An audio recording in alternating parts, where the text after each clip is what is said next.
Hi, ich heiße Michael Schauer und ich bin Natur- und Landschaftsfotograf. Ich fotografiere hauptsächlich Eisberge und Wälder und bin oft in Skandinavien und Island unterwegs. Meine Bilder finden sich bei unterschiedlichen Kunden, wie zum Beispiel bei Nikon, Bentley und Adobe, sowie bei Ausstellungen. Bei der Fotografie bin ich reiner Autodidakt. Alles, was ich kann, habe ich durch Online-Kurse und viel Üben gelernt. Dabei habe ich gemerkt, dass der Prozess des Bildmachens und Bearbeitens eine ganz eigene Wirkung auf mich hat, wie das Ergebnis einer Meditation. Ich vergleiche es mit einem Bildhauer, der die Figur im Stein sieht und sie nur freilegen muss. Mit klaren, malerischen Kompositionen versuche ich, die gleiche spürbare Ruhe zu vermitteln, die ich auch selbst in der Natur finde.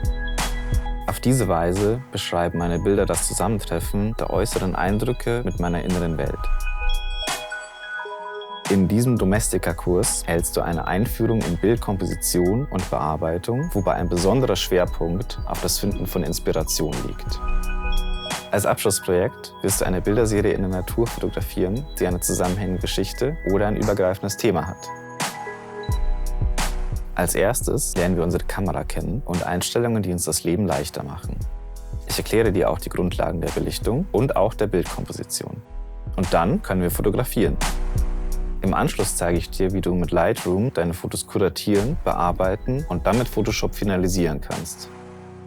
Als Bonus gebe ich dir noch ein paar Tipps, wie du deine Bilder auf Social Media verbreiten kannst und erzähle vom Verkauf meiner Kunst als NFTs.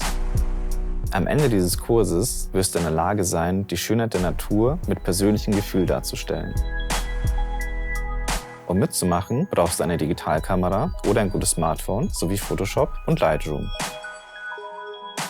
Finde deine Ruhe in der Natur und teile sie mit der Welt.